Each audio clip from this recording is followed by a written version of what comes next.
कृपा से और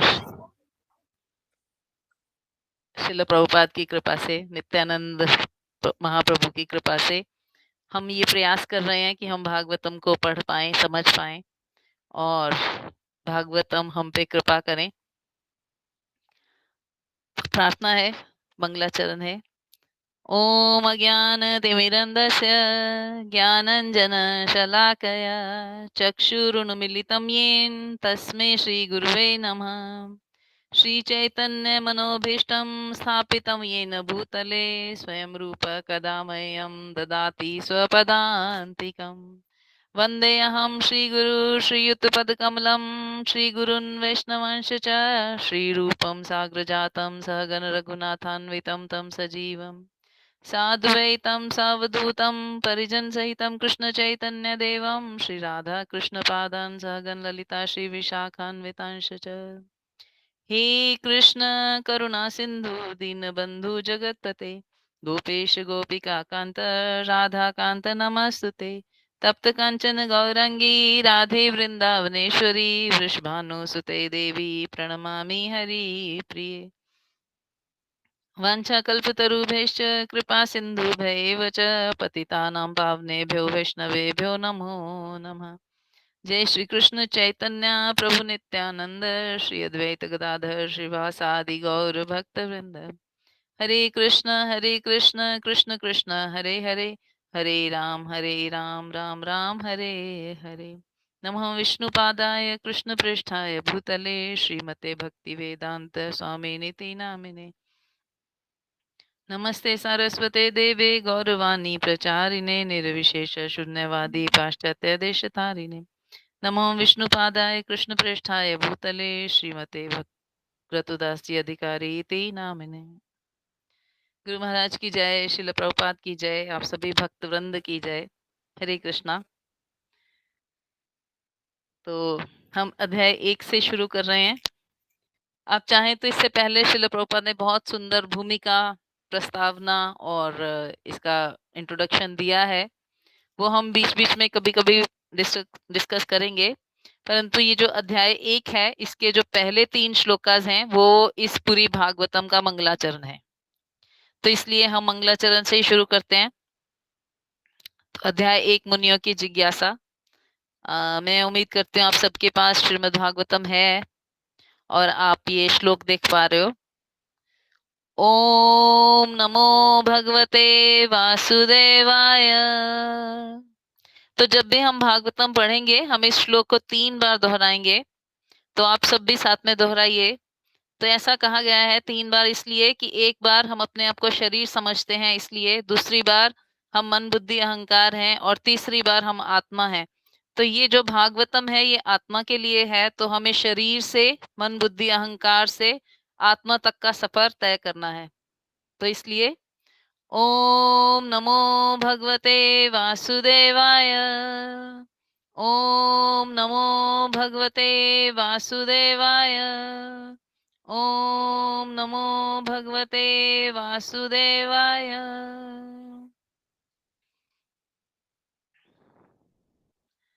जन्मादि अस्य यत् अन्यवात् इतरत च अर्थेषु अभिज्ञस्वराट् तेने ब्रह्म हृदयायादिकवय मुह्यन्ति यत् सूरया तेजो वारी मृदां यथा विनिम्यो यत्र तिसर्गो अमृषा धाम्ना स्वेन सदा निरस्तकुहकं सत्यं परं धीमहि। तो हम जो रीड करने जा रहे हैं उसका इंट्रोडक्शन है ये श्लोक। हम क्या पढ़ने जा रहे हैं और किसके बारे में पढ़ने जा रहे हैं। एक बहुत सुंदर उदाहरण है, जैसे एक छोटा बच्चा स्कूल जाता है तो उसकी पुस्तक के बाहर लिखा होता है कि ये गणित की पुस्तक है या ये इंग्लिश भाषा की पुस्तक है या हिंदी भाषा की पुस्तक है। इसी प्रकार यहाँ पे लिखा गया है श्रीमद् भागवतम। भागवतम यानी भगवान के संबंध में जो है ना, उनकी कथाएं। जिन्होंने अपना भगवान से संबंध जान लिया है, ज्ञात कर लिया है, उनकी कथाएं। तो भगवान कौन? ये तो पता चल गया कि कुछ लोगों ने भगवान से अपना संबंध स्थापित कर लिया है, और उस संबंध को उन्होंने कैसे जिया उनकी कथाएं हम पढ़ेंगे, पर भगवान कौन वो इस श्लोक से हम समझ सकते हैं। तो इसका ट्रांसलेशन है, हे प्रभु, हे वासुदेव पुत्र श्री कृष्ण, हे सर्वव्यापी भगवान, मैं आपको सादर नमस्कार करता हूँ। तो भगवान कौन है, इसके माध्यम से हमें पता चल रहा है। मैं भगवान श्री कृष्ण का ध्यान करता हूँ क्योंकि वे परम सत्य हैं और व्यक्त ब्रह्मांडों की उत्पत्ति, पालन तथा संहार के समस्त कारणों के आदि कारण हैं। वे प्रत्यक्ष तथा अप्रत्यक्ष रूप से सारे जगत से अवगत रहते हैं और वे परम स्वतंत्र हैं क्योंकि उनसे परे अन्य कोई कारण है ही नहीं। उन्होंने ही सर्वप्रथम आदि जीव ब्रह्मा जी के हृदय में वैदिक ज्ञान प्रदान किया। उन्हीं के कारण बड़े बड़े मुनि तथा देवता उसी तरह मोह में पड़ जाते हैं, जिस प्रकार अग्नि में जल या जल में स्थल देखकर कोई माया के द्वारा मोहग्रस्त हो जाता है। उन्हीं के कारण ये सारे भौतिक ब्रह्मांड जो प्रकृति के 3 गुणों की प्रकृति प्रतिक्रिया के कारण अस्थायी रूप से प्रकट होते हैं, वास्तविक लगते हैं, जबकि ये अवास्तविक होते हैं। अतः मैं उन भगवान श्री कृष्ण का ध्यान करता हूँ जो भौतिक जगत के भ्रामक रूपों से सर्वथा मुक्त अपने दिव्य धाम में निरंतर वास करते हैं। मैं उनका ध्यान करता हूँ क्योंकि वे ही परम सत्य हैं। तो बहुत सुंदर इंट्रोडक्शन है। हम एक एक लाइन का अगर अर्थ समझने का प्रयास करेंगे तो हम इसको कहीं जान पाएंगे। तो सबसे पहले श्रील प्रभुपाद ने ओम नमो भगवते वासुदेवाय। वासुदेव कौन? वासुदेव ही एक्चुअल भगवान है। वसुदेव के पुत्र, देवकी और वसुदेव के पुत्र वासुदेव, वही श्री कृष्ण एक्चुअल भगवान है। और मैं उनको नमस्कार करता हूँ, मैं उनका ध्यान करता हूँ, क्योंकि वासुदेव का ध्यान करना मात्र ही एकमात्र जीवात्मा का सर्वोत्तम कार्य है। जीवात्मा जैसे बहुत सुंदर उदाहरण है कि एक मछली को जल से बाहर निकाल लें, उसको हम एयर कंडीशनर में रखें, मखमल में लपेट दें, सिल्क की चादर पे बिछा दें और उस पे सुला दें, उसको खाने में अच्छे से अच्छा खीर, हलवा, पूड़ी, आइसक्रीम कुछ दें, परंतु उसका तड़पना जो है वो बंद नहीं होगा। कब तक बंद नहीं होगा? जब तक उसे जल में नहीं डाल दिया जाएगा। उसे जल में डाल दो, उसे सिल्क नहीं चाहिए, उसे चॉकलेट नहीं चाहिए, आइसक्रीम नहीं चाहिए, कुछ नहीं चाहिए, उसको क्या चाहिए? जल चाहिए। तो इसी प्रकार आत्मा का जीवन कौन है? तो आत्मा का जीवन है वासुदेव कृष्ण। तो जब वो आत्मा कृष्ण के ध्यान में आ जाती है तभी उसको एक्चुअल शांति अनुभव हो सकती है। तो हम याद रखेंगे तो हम ध्यान कर पाएंगे। कौन है वो कृष्ण? तो यहाँ बताया गया, जन्म आदि अस्य यत अन्यवात इतरत च अर्थेषु अभिज्ञ स्वराट। ये जिससे जन्म आदि यानी जन्म, पालन और संहार, तीनों चीज कौन कर रहा है? भगवान कर रहे हैं। हम देखते हैं कि जन्म तो ब्रह्मा जी के थ्रू होता है, पालन विष्णु जी करते हैं, संहार शिव जी करते हैं। तो फिर यहाँ ये क्यों कहा गया जन्मादि यस्य, जिससे जन्म, पालन और संहार होता है, ये क्यों कहा गया? क्योंकि भगवान कृष्ण ही कंट्रोलर हैं और वही अलग अलग रूपों में ये तीनों कार्य करते हैं। तो ये फेथ हमें दृढ़ता से पकड़ना होगा। एक्चुअली कौन करवा रहा है? उत्पत्ति, पालन और संहार कौन करा रहा है? भगवान कृष्ण करा रहे हैं। और क्या केवल हमारा? नहीं नहीं, यहाँ कहा गया अस्य यत अन्यवात इतरतः, जो भी ब्रह्मांड प्रकट है उनका प्रत्यक्ष या अप्रत्यक्ष रूप से। भाई सिर्फ हमारा नहीं, भौतिक ब्रह्मांड, आध्यात्मिक चीज, जो भी कुछ है ना। अब सोच के देखिए, हमें अपने घर का मैनेजमेंट करने में कितनी दिक्कतें होती हैं। हम 1 या 2 बच्चे पालते हैं तो कितना सारा मैनेजमेंट लगता है, और भगवान किसको पाल रहे हैं? असंख्य ब्रह्मांडों को। किसी एक आध बच्चे को नहीं, एक आध जीवात्मा को नहीं, असंख्य, अनगिनत, करोड़ों करोड़ों, करोड़ों से भी ज्यादा, अरबों खरबों जीवात्माओं को भगवान क्या कर रहे हैं? उत्पत्ति, पालन और संहार कर रहे हैं। तो जब हम किसी चीज का मैनेजमेंट करते हैं तो हम क्या करते हैं, हम हेल्प के लिए कुछ लोगों को चुन लेते हैं। हम कोई मेड रख लेते हैं कि भैया तुम हमारी बर्तन सफाई में हेल्प कर देना, कोई हेल्पर रख देते हैं, हमारे कपड़े प्रेस कर देना और दे जाना वापस। किसी को हम बोलते हैं तुम सीजनली आके हमारी सफाई कर देना, किसी को वॉशिंग कर देना। तो हम क्या कर रहे हैं, लोगों से हेल्प ले रहे हैं, किस लिए, मैनेजमेंट के लिए, है ना। परंतु क्या वो हमारी हेल्प बिना किसी स्वार्थ के कर रहे हैं?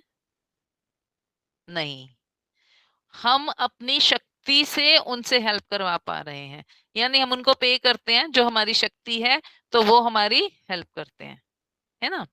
तो इसी प्रकार भगवान भी जब ब्रह्मांड का उत्पत्ति पालन संहार करते हैं तो वो अपनी शक्ति से विस्तार करते हैं और अपनी शक्ति से ही ये कार्य करवाते हैं। सारे कार्य भगवान खुद नहीं करते। तो इसलिए हमें जो भी दिखाई दे रहा है कि ब्रह्मा जी उत्पत्ति करते हैं, विष्णु जी पालन करते हैं, शिव जी संहार करते हैं, वो कौन है? वो इनडायरेक्टली और डायरेक्टली भगवान की ही शक्ति है। तो जब हम इस तरह से देखना शुरू करेंगे तो फिर हम धीरे धीरे धीरे धीरे इस चीज को डाइल्यूट करेंगे। क्या ब्रह्मा जी ने तो एक ब्रह्मांड बनाया, है ना, विष्णु जी ने पालन कर दिया और शिव जी ने संहार कर दिया। तो ब्रह्मांड के आगे भी तो बहुत सारी चीजें बनी, पृथ्वी बनी, फिर हम देखें देश बना, फिर घर बना, फिर, तो इसका मतलब हर चीज किसके द्वारा करी जा रही है? केवल भगवान कृष्ण के द्वारा की जा रही है। हाँ, उनकी शक्ति है जो जिसकी वो सहायता ले रहे हैं, जो जिनको उसने अप्लाई कर दिया है कि मेरी शक्ति से ये कार्य संभव हो जाएगा। क्योंकि हम भी हर कार्य स्वयं नहीं कर रहे, तो भगवान क्यों करेंगे, है ना। तो इसलिए हम क्या जानेंगे, अभिज्ञ, पूर्ण रूप से अवगत, और स्वराट, ये दो शब्द बहुत सुंदर हैं। भगवान क्या है? अभिज्ञ है, यानी हर चीज से कण कण से पूरी तरह अवगत है।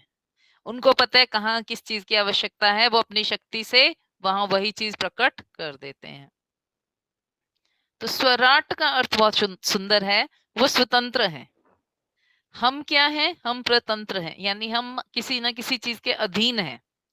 हम धन के अधीन हैं, धन हमारे पास होगा तो हम हेल्प अरेंज कर सकते हैं, परंतु भगवान स्वतंत्र हैं। स्वतंत्र का अर्थ क्या है कि भगवान जब कुछ भी, भगवान को कुछ भी करना होता है, कुछ भी चाहिए होता है, तो भगवान स्वयं ही एक और रूप में अपना विस्तार कर लेते हैं। क्यों? क्योंकि भगवान के अलावा कुछ है ही नहीं। जैसे हमारे अलावा तो दूसरी जीवात्माएं हैं, दूसरी बॉडीज हैं, तो हम दूसरी बॉडी से हेल्प लेते हैं, परंतु भगवान के लिए भगवान के अलावा और कुछ नहीं है। तो इसका हम कैसे समझेंगे? हमने बचपन में ना बहुत सारे लोगों ने हिंदी मूवीज देखा है, आपने देखा होगा कि कोई देवी देवता होते हैं तो उनको कुछ प्रकट करना होता है ना, वो हाथ का एक इशारा करते हैं, बर्तन आ जाते हैं, हाथ का इशारा करते हैं, खाना आ जाता है, हाथ का इशारा करते हैं, पंडित लोग आ जाते हैं, देवता लोग आ जाते हैं। कुछ भी करना होता है वो सिर्फ एक उंगली हिलाते हैं और वो चीजें प्रकट हो जाती हैं। तो कहाँ से आई वो चीजें? क्या उनके घर में राशन था, या क्या था क्या नहीं था? जैसे हमें खाना बनाना हो तो हमें देखना पड़ेगा कि अरे भाई पहले दाल होना चाहिए, चावल होना चाहिए, सब्जी, नमक, आटा, तेल, बहुत सारी चीजें अरेंज करेंगे। फिर चूल्हा या गैस होना चाहिए, फिर उसको जलाने के लिए ईंधन होना चाहिए, फिर फैसिलिटीज होनी चाहिए, हमारी इच्छा होनी चाहिए कुक करने की, और खाना खाने वाले लोग भी होने चाहिए, तब जाके खाना बनेगा और फिर खाया जाएगा। परंतु भगवान के लिए कुछ भी आवश्यकता नहीं है। स्वराट शब्द का अर्थ है भगवान स्वयं ही मटेरियल है, सामग्री है, स्वयं ही उसको पकाने का माध्यम है, स्वयं ही उसको पकाने वाले हैं और स्वयं ही उसको ग्रहण करने वाले हैं। जैसे भगवान को सृष्टि करनी है तो भगवान कहीं और से सामान नहीं लाएंगे, भगवान से ही प्रकट हो जाएगा ब्रह्मांड, भगवान से ही आ, एक बड़ा सा अंडा प्रकट हो गया, उसमें विष्णु जी प्रकट हो गए, उसमें कहाँ से आया सब कुछ? भगवान को कहीं से लेने जाना नहीं पड़ा। तो ये जो स्वराट शब्द है ये बहुत ही महत्वपूर्ण है। और अवभिज्ञ, अभिज्ञ स्वराट, भगवान सब कुछ जानते हैं और वो स्वराट हैं, यानी उनसे हर चीज उत्पन्न होती है और वही चीजें हमें हमारी देखने में हमें अलग अलग दिखाई देती हैं। तो इसको समझने के लिए एक और भी हमें उदाहरण दिया जाता है, बहुत सुंदर उदाहरण है। वो कहते हैं अगर साइंटिस्ट होते हैं ना जो, उनको कुछ चीजें पढ़ाई जाती हैं, तो एक बड़ा इम्पोर्टेंट उनको मटेरियल पढ़ाया जाता है कि कार्बन होता है। कार्बन हम सबने सुना है, कार्बन, कार्बन से बहुत सारी चीजें बनी होती हैं। एक्चुअली सब चीजों में कुछ ना कुछ परसेंटेज कार्बन की रहती है। अगर हम लेबोरेटरी में टेस्ट करने कुछ चीजों को भेजेंगे तो वो हमें लिख के बता देंगे, जैसे कि कोल, जो कोयला होता है उसमें 100% कार्बन होती है। जो डायमंड होता है उसमें 95 से 99% तक कार्बन होती है। और जो लेड होता है, बच्चों के लिखने का सिक्का होता है, उसमें 90% कार्बन होती है। ऐसे धीरे धीरे कम होती जाती है। किसी चीज में 50% होती है, किसी में 20% होती है, किसी में 2% होती है, किसी में 1% होती है। इवन हमारी बॉडी में भी कार्बन डाइऑक्साइड होती है, कार्बन, है ना। तो एक ही चीज अलग अलग उसमें अलग अलग रूपों में प्रकट होती है।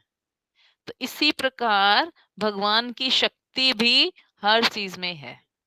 किसी में 100% प्रकट है, किसी में 50%, किसी में 10%, किसी में 4%, किसी में 5%, परंतु बेस कौन है? भगवान ही है। तो इस तरह भगवान अभिज्ञ हैं, पूर्ण रूप से सब कुछ जानने वाले हैं, और भगवान स्वराट हैं। स्वराट यानी सब कुछ भगवान से ही आता है, और कहीं कुछ भगवान के अलावा है ही नहीं। भगवान के अलावा और कुछ है ही नहीं। तो ये जितना जितना हम ये विश्वास कर पाएंगे कि भगवान के अलावा और कुछ है नहीं, तो धीरे धीरे हम अपनी दृष्टि को इस तरह से सेटल करेंगे कि हम देख रहे हैं ये, परंतु इसके पीछे कारण कौन है? भगवान है। इसके पीछे कारण कौन है? भगवान है। हर चीज के पीछे जब कारण भगवान दिखेगा, तो फिर धीरे धीरे धीरे धीरे हम अपने पीछे भी देख पाएंगे कि हमारे पीछे भी हम नहीं है, भगवान ही है। हमारे पीछे भी हम नहीं है, भगवान ही है। तो जब हम भगवान को देखना शुरू करेंगे हर वस्तु में और अपने साथ भी, तब हमें ये अनुभव में आएगा कि हाँ, हमारा उनके साथ संबंध है और उस संबंध को निभाना है। तो वो भगवान कैसे हैं, उन्होंने क्या किया? तो कहते हैं, तेने ब्रह्म हृदय आदि कवये मुह्यंति यत् सूर्य। तेने यानी प्रदान किया, क्या? ब्रह्म, वैदिक ज्ञान। किसको? हृदय की चेतना को। किस लिए? आदि जीव, है ना, ब्रह्मा जी को आदि जीव सृजन करने के लिए। और मुह्यति यत सूर्य, जिनके विषय में बड़े बड़े मुनि ज्ञानी भी मोहित हो जाते हैं, उन्होंने अपना ज्ञान आदि कवि यानी ब्रह्मा जी को प्रकट कर दिया, उनके हृदय में प्रकट कर दिया। तो इसका अर्थ क्या है? भगवान जब चाहें तब अपने आप को किसी के हृदय में प्रकट करेंगे। हम प्रयास करें और भगवान हमारे हृदय में आ जाएं, ये जरूरी नहीं है। तो फिर क्या हम प्रयास ही छोड़ दें? तो हमारी गुरु परंपरा के श्रील भक्ति सिद्धांत सरस्वती ठाकुर गोस्वामी महाराज, जो हमारे परम गुरु हैं, मतलब दादा गुरु हैं, हमारे गुरु के गुरु के गुरु, वो कहते हैं कि हमें योग्य बनना पड़ेगा। यानी हम ये प्रयास ना करें कि हम भगवान को देखें, हमें ये प्रयास करना है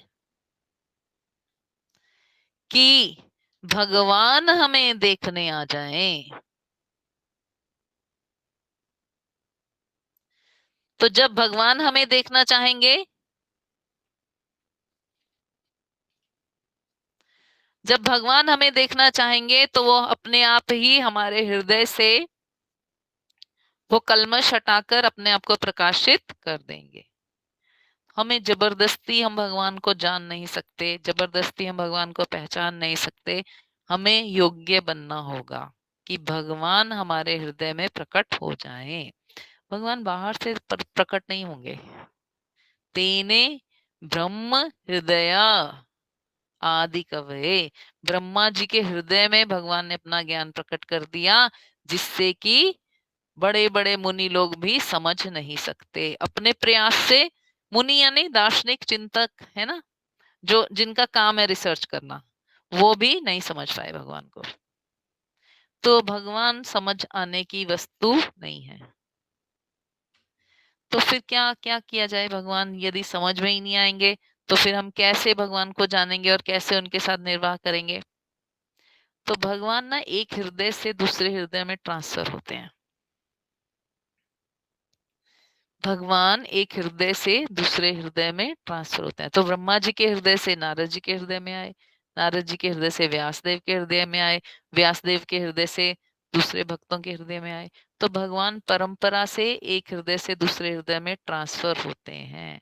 तो यदि हम परंपरा से भगवान को जानने का प्रयास करेंगे, तो भगवान हमारे हृदय में भी ट्रांसफर हो सकते हैं। क्यों हो सकते हैं? क्योंकि वो एक्चुअली हैं हृदय में और वो सुप्त अवस्था में है। जैसे ही परंपरा की वॉइस आएगी हमारे कान के माध्यम से, तो जागृत हो जाएंगे, तो हृदय में प्रकट। भगवान बाहर से नहीं आएंगे, हम कहीं बुलाने नहीं जा सकते उनको। तेने ब्रह्म हृदय आदि कवये।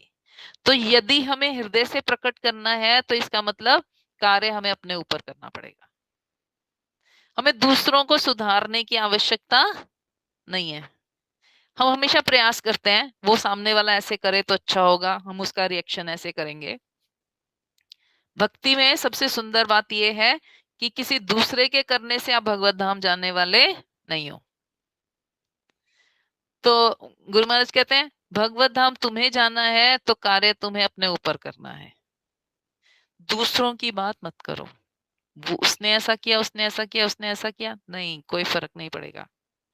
तुम्हें क्या करना है? मैं क्या कर पा रही हूँ या क्या नहीं कर पा रही हूँ, इस बात को पकड़ना है। यदि हम ये कर पाएंगे, यदि हम योग्य बन पाएंगे कि भगवान हमारे हृदय में अपने आप को प्रकट कर दें, तो भगवान प्रकट कर लेंगे। तो उस योग्यता के लिए हमारे आचार्य हमें बताते हैं कि क्या परीक्षा है? शुद्धिकरण परीक्षा है। मन का शुद्धिकरण, तन का शुद्धिकरण, ये परीक्षा। आत्मा कभी अशुद्ध नहीं होती, परंतु आत्मा ने जो आवरण ओढ़ा है वो अशुद्ध हो गया, इसलिए उसे शुद्ध करने की आवश्यकता पड़ती है ना। तो थर्ड लाइन है, तेजो वारी मृदाम यथा विनिम्यो यत्र तिसर्गो अमृषः। कहते हैं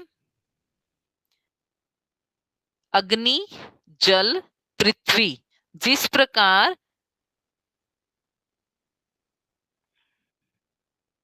क्रिया प्रतिक्रिया यहाँ पर तीन गुणों की सृष्टि के द्वारा होती है, और हम उसे क्या समझते हैं? सत्यवत समझते हैं। पृथ्वी, अग्नि, जल। तो हम कैसे इस कॉम्बिनेशन को समझें कि पृथ्वी, जल और अग्नि में कोई ना कोई क्रिया और प्रतिक्रिया होती है? तो इसका उदाहरण है मृग मरीचिका। मृग मरीचिका होती है ना, एक क्या बोलते हैं उसको, संस्कृत में मृग मरीचिका बोलते हैं। जब रेगिस्तान में हिरण कहीं देखते हैं, तो बहुत दूर उनको दिखाई देता है कि पृथ्वी के ऊपर जैसे जल हो, तो वो अपनी प्यास बुझाने के लिए भागता है हिरण। थोड़ी दूर जाके देखता है, तो वो हिरण की जो दृष्टि होती है ना, वो भ्रम होता है, वहां जल नहीं होता।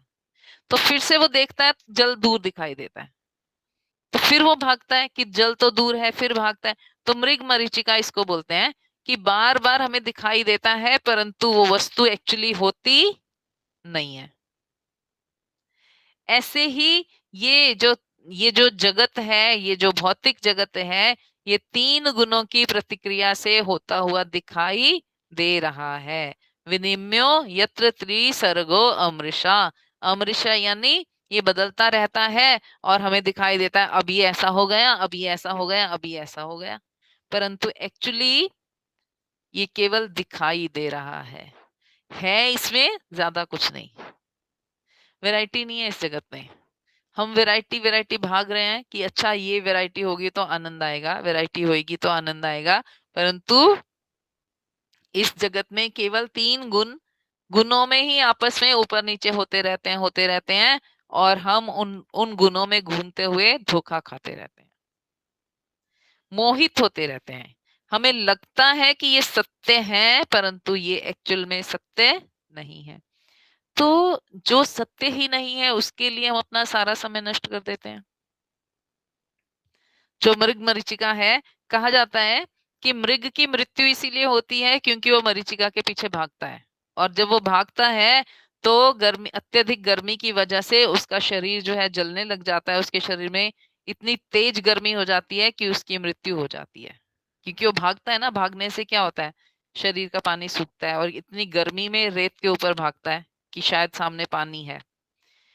तो हम भी यही कर रहे हैं, हम अपनी एनर्जी को सही जगह ना लगाकर गलत जगह लगा रहे हैं, क्योंकि जो असत्य है वो तो कभी रहेगा ही नहीं, है ना। तो भगवान इस असत्य से दूर हैं। तो फिर भगवान कौन है, कहाँ है? तो अगली लाइन में कहा गया, धामना स्वेन सदा निरस्त कुहकम सत्यम परम धीमहि। सत्यम परम धीमहि। आप केवल सत्य हो, मैं आपका ध्यान करता हूँ। और आप कैसे हो? दिव्य सामग्री के साथ, सदैव त्यक्त, अनुपस्थिति के कारण त्यक्त मोह। किसको त्यागना है? मोह को त्यागना है। मोह क्या होता है? मोह एक ऐसी अवस्था है जिसमें हमें पता है कि ये चीज सही है, पर हम उसे नहीं कर रहे। मोह क्या होता है?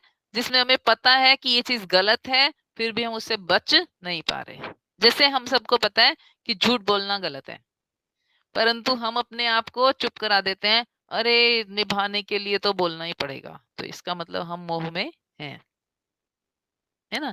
जैसे हम सबको पता है एक दिन सबकी मृत्यु होने निश्चित है, परंतु जब हमें हमारे ऊपर आती है तो हम सोचते हैं हम कभी नहीं मरेंगे, हम इलाज करा लेंगे, हम अपनी हेल्थ की केयर कर लेंगे, हम तो अभी ठीक ठाक हैं, हमारी तो अभी आयु नहीं हुई है। इसका मतलब हम मोह में हैं। तो यहाँ बहुत सुंदर बात कही गई है, धामना स्वेन सदा निरस्त कुहकम सत्यम परम धीमहि। मैं क्या करता हूँ? अपने मोह को त्यागता हूँ। मोह को क्यों त्यागता हूँ? क्योंकि मुझे पता चल गया है कि आप दिव्य सामग्री के साथ सदैव उपस्थित हो, अनुपस्थित नहीं हो। मैं आपकी अनुपस्थिति को त्यागता हूँ। मैं ये नहीं मानता कि भगवान है नहीं, मैं ये मानता हूँ कि आप हर चीज में मेरे सामने विराजमान हो, है ना। निरस्त कर दिया मैंने कि भगवान मुझे दिखाई नहीं दे रहे, भगवान मेरे साथ कोई एक्टिविटी नहीं कर रहे। नहीं, मैंने निरस्त कर दिया। मैंने क्या माना? भगवान मेरे साथ हैं और मैं उनका ध्यान करता हूँ। सत्यम परम धीमहि। वो सत्य हैं, केवल वही सत्य हैं, और बाकी चीजें क्या हैं? उनकी शक्ति का प्राकट्य मात्र है। भगवान की शक्ति का प्राकट्य मात्र है। तो ये बहुत सारे मायावादी इसकी अलग अलग तरह से व्याख्याएं करते हैं, परंतु हमें कैसे करना है? हमें जो गुरु ने बताया उसके अनुसार आगे चलने का प्रयास करना है। तो ये बहुत सुंदर बात है कि ये जो शब्द है ना, धीमहि, एक्चुअली ये गायत्री का शब्द है। धीमहि यानी ध्यान करता हूँ, तो ये गायत्री का शब्द है। और श्रील प्रभुपाद तात्पर्य में कहते हैं, एंड में जब आप तात्पर्य पढ़ोगे, कि भागवतम जो है वो गायत्री से शुरू होता है। तो गायत्री यानी एक ब्राह्मण की वो अवस्था जिसमें वो सदैव भगवान को याद रखता है। उसे पता चल गया है कि मैं ब्रह्म हूं और मेरा उनके साथ संबंध है। तो भागवतम का पहला श्लोक हमें धीमहि शब्द से ये बताता है कि हम सदैव भगवान को याद रखें। किस रूप में? सत्य के रूप में, कि केवल भगवान ही सत्य हैं, उनके साथ हमारा संबंध ही सत्य है, और अंत में वही हमें मिलने वाले हैं। बाकी चीजें जो हैं वो हमारी सहायता कर सकती हैं भगवान को मिलने में, या हमें दूर ले जा सकती हैं भगवान से। चुनना हमें पड़ेगा। हमें भगवान का ध्यान करना है तो हम भगवान की साइड जाएंगे, और यदि हम भगवान का ध्यान नहीं करेंगे तो वही वस्तुएं हमें भगवान से दूर ले जाएंगी। तो इस तरह ये फर्स्ट श्लोक है, तो आप सब दोहराने का प्रयास कर सकते हैं। एक्चुअली इसको गाया जाना चाहिए, और ये बहुत सुंदर लय के साथ गाया भी जाता है। मैंने प्रयास किया सिर्फ इसकी ट्रांसलेशन करने का, श्रील प्रभुपाद ने बहुत लंबा तात्पर्य दिया है। अगर हम तात्पर्य को रीड करें तो बहुत सारे और पॉइंट्स भी हमें समझ में आते हैं। तो यही हमारा होमवर्क है कि हम प्रयास करेंगे पहले तात्पर्य को पढ़ने का, और फिर इसमें से कोई क्वेश्चन होगा तो हम नेक्स्ट क्लास में उस क्वेश्चंस को डिस्कस कर सकते हैं, क्योंकि डेली क्लास में हम क्वेश्चंस को डिस्कस नहीं कर सकते, इतना टाइम हमारे पास नहीं होगा शायद। तो हम पढ़ने का प्रयास करेंगे, और अगर आप तात्पर्य पहले रीड करोगे तो आपको समझ और ज्यादा अच्छा आएगा, क्योंकि उसमें हमें लगेगा कि हाँ, हमने ये रीड किया तो इस चीज को प्रभुपाद ने इस तरह से हमें बताया। हरे कृष्णा।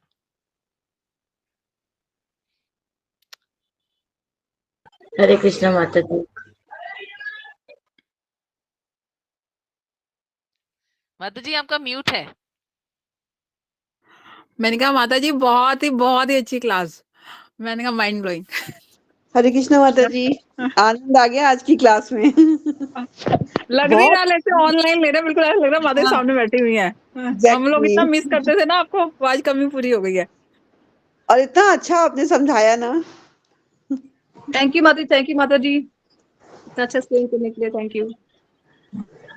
माता जी आपका म्यूट हो गया क्या? आवाज नहीं आ रही माता जी आपकी, आवाज नहीं आ रही माता जी। माता जी इन 3 श्लोकों पे 7 दिन की भागवतम होती है। आप सोचिए इतना कुछ होता है इन 3 श्लोकों में। हाँ सही बात है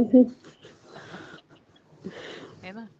तो लेकिन अच्छा आप ना है। जैसे माता एक्सप्लेन जी आपका करते म्यूट है। हैं मीनाक्षी माता जी आप कुछ बोल रहे थे, म्यूट है आपका। मैं कह रही थी माता जी बहुत अच्छा लगा, आपने बहुत अच्छी क्लास ली। माता जी भागवतम है, भागवतम अच्छी है, और आप सब भक्तों का संग बहुत अच्छा है। हाँ तो मतलब सुन के बहुत अच्छा लगा।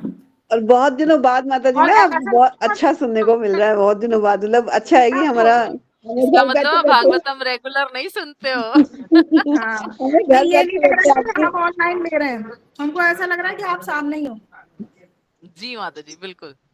माता जी भागवतम पढ़ने की ना कभी हिम्मत ही नहीं हुई, सही बताया तो। भगवत गीता तो फिर भी पढ़ लेते हैं, लेकिन भागवतम को समझने के लिए हमारे अंदर बुद्धि ही नहीं है इतनी कि हम इसको समझ भी पाएंगे। मतलब बहुत मुश्किल था समझना हमारे लिए, इसलिए आप माता जी पढ़ना जरूरी है, समझना इतना जरूरी नहीं है। भागवतम समझने की चीज नहीं है, पढ़ने की चीज है। पढ़ते पढ़ते अपने आप ही बैठ जाती है ये, माता जी क्योंकि ये चेतन है ना, तो ये अपने आप को प्रकट करेगी। माता जी एक बार बताऊं, मेरी इच्छा थी मन से कि मैं भागवतम सुनूं, लेकिन हो नहीं पा रहा था ऐसा कुछ, पर पता नहीं भगवान ने कैसे कर दिया कि तो भागवतम हम सब स्टार्ट हो गया। धन्यवाद करते हैं श्यामा गौरी माता जी का, जिन्होंने इतनी हिम्मत करी है। नहीं माता हाँ जी ये तो है, श्यामा गौरी माता जी का क्या धन्यवाद कि वो सब कुछ छोड़ के रख रही हैं। मेन हाँ बात ये है। नहीं, राधा रानी की बिल्कुल। कृपा है, राधा रानी करवा रही है, तो रानी कुछ। ये आपको माध्यम बनाया भगवान ने, तो ये बहुत अच्छा है। हम सब आपका धन्यवाद करते हैं। और और माता मैं जी तो मैं बात दिल्ली में स्पेशली भी बहुत हूँ। धन्यवाद करती हूँ माता जी, कि मुझे लग रहा था मैं नहीं कर सकती। अरे नहीं माता जी क्या बात कर रहे हो आप? आप ही ले जाओगे हमारे बहुत को, अच्छा बोलो। लगा जब आप समझा रहे थे ना माता जी, तो बिल्कुल कनेक्टेड थे हम। मतलब हमने बिल्कुल मटेरियलिस्टिक वर्ड पीछे पीछे छोड़ा हुआ था और हम बिल्कुल इनग्रॉस थे उसके अंदर। तो आपका बहुत बहुत धन्यवाद। सेम मीनाक्षी माता जी की तरह ही मेरे मन में एक बार ख्याल आया कि भागवत पढ़नी चाहिए, बट वो इनिशिएटिव नहीं हो रहा था, मुझे समझ नहीं आ रहा था कैसे करें। तो श्यामा माता गौरी जी का सब सब संगत का बहुत बहुत धन्यवाद कि हमारी एक क्लास ऑर्गेनाइज हुई और इस ये मतलब अपॉर्चुनिटी मिली। और सबसे सबसे बड़ी खुशी इस बात की है कि हम मैं समझती हूँ कि हम बहुत लकी हैं जो इतनी बिजी लाइफ में भी अपने भगवान जी के लिए टाइम निकाल रहे हैं। और मैं अपने भगवान का भी शुक्रिया अदा करती हूँ जिन्होंने ये मौका दिया है। धन्यवाद जी बिल्कुल। जिन्होंने हमें जोड़ा। हाँ जी, ठीक है माता भगवान जी। की कृपा के बिना हो ही नहीं सकता। तो कल मिलते हैं फिर। ठीक है नहीं, माता कल नहीं जी। मिलेंगे, हम फ्राइडे मिलेंगे माता जी। ठीक है जी। थर्सडे मेरी लाइव क्लास होती है, तो फ्राइडे मिलेंगे, ठीक है। ठीक है हरे माता जी, कृष्णा हरे माता कृष्ण। जी। हरे हरे कृष्णा। कृष्णा जी। हरे तो कृष्णा माता आप लोग कल इस तात्पर्य को रीड करेंगे ना ठीक है जी।